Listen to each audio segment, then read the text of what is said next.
Alright, welcome to my channel. Share your story, Ronnie Harrobel. Tawa muna tayo. Anyway, this day, itong araw na ito ay istoryahan natin, no? Yung vlogging story. Kamusta po ang inyong pag-vlog? Ay, siyempre, the main purpose naman po talaga ng karamihan, 90%, hindi lang 90%, almost 100% kay. Walang iba kundi magkakaroon po ng malaking earnings. Bakit pa nandito ba tayo sa Yawaite? Di ba? Ganun naman po talaga ang ating gusto di ba? Well, ang pag-vlog ay isa pong magandang way, no, para po maibsan ang ating mga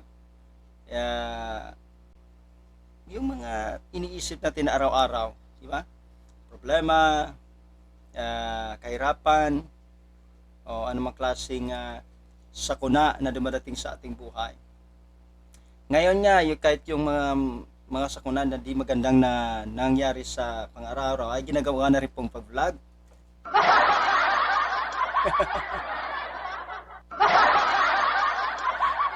Talaga naman, lalo na po sa Facebook.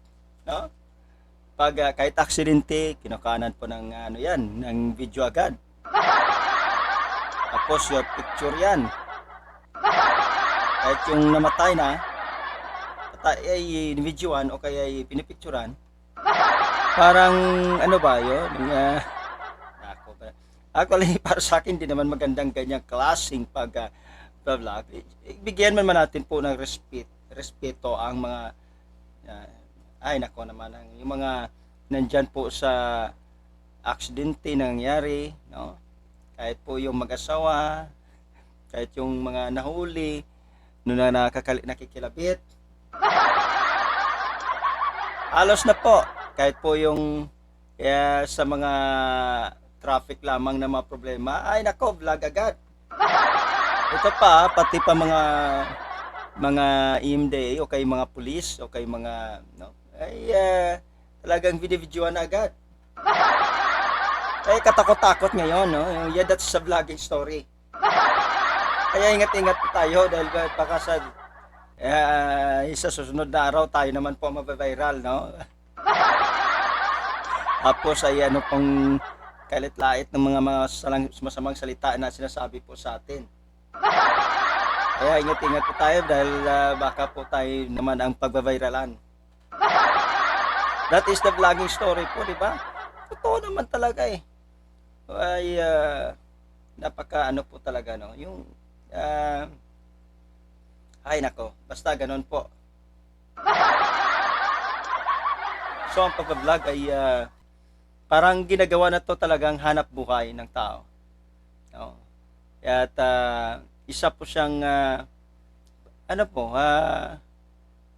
hindi lang parang nagpapa-inspire sa tao kundi talagang pinipirahan mo na po talaga ito. Kaya congrats po sa nakasahod yung buwan na ito. I mean, yung sahod pala is sa araw, pitsa ng 21 to 26. Kaya congratulations po sa nakasahod. Pero nakita nyo, ang laki na po talaga ng kaltas ngayon, no? Grabe ang kaltas. Kaya hindi na po tayo magkataka dahil po ay talagang may 12% no? Digital VAT yung nakaraan na aking pong video na upload. So, yan po ang vlogging story. Ang istorya ay talagang lahat na lang po ay kinukuha na po ng video o kaya kinukuha na ng pinipicturan ka na o kaya nag-uusap ka, hindi mo pala alam, mayroon po pa talagang hide, no? Hide, camera, action! That's vlogging story po talaga. Awareness na po talaga ngayon. Ay, grabe.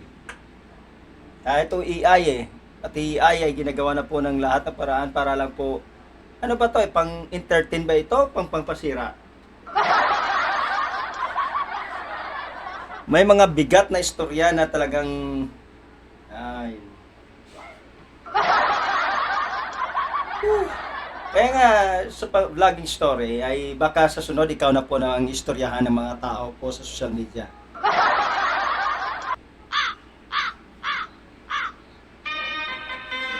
Ay, naku, ingat po tayo ngayon. Nakakatakot na ngayon. Dahil po sa mga sitwasyon, ang tao ngayon ay halos po ang iniisip ay pagpa-vlog. Dahil ang iniisip nila ay malaking pira po sa vlog. Sorry po.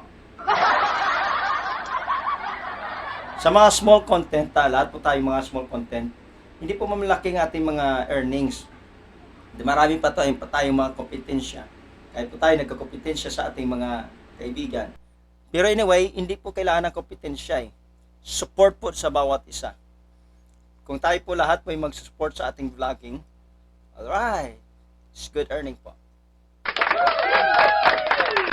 Especially po sa pag-comment. Ito yung sa pag-comment po sa mga video, sa mga vlogging na yan, ay wag po tayong, yung parang naniningil ka, diba? Sinisingil mo yung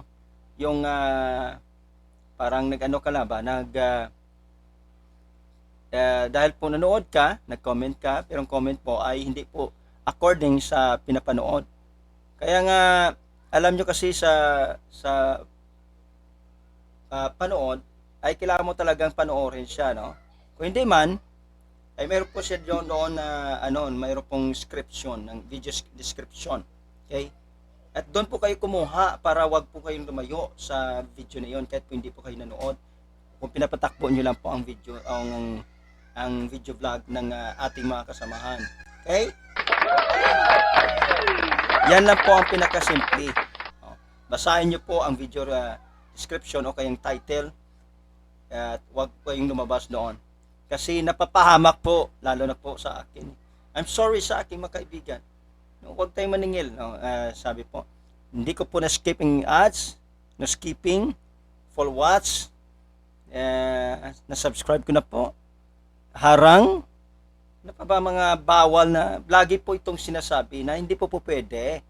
Nadadamage po ang video ng isang vlogger, tulad ko rin po.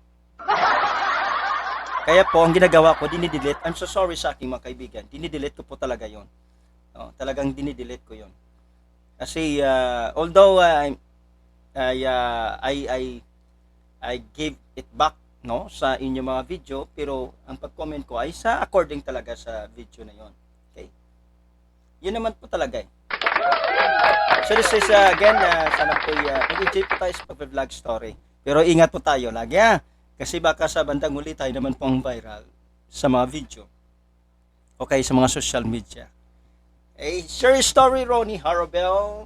Huwag pong kaligtaan. Then, mag-subscribe. Then, pakiclick ng notification bell para tunugan po kayo lagi ng aking mga video. At you can comment anything, basta wag lang po sobra. At naayon lang po sa aking video. Okay? Na ating pinag-usapan about vlogging story. Okay, so maraming salamat. See you again to the next video po ng ating pong panibagong pag-uusap naman po sa istorya ng buhay. And again, maraming salamat sa buong suporta. May the Lord bless you all in the name of Jesus Christ. Amen and amen. This is again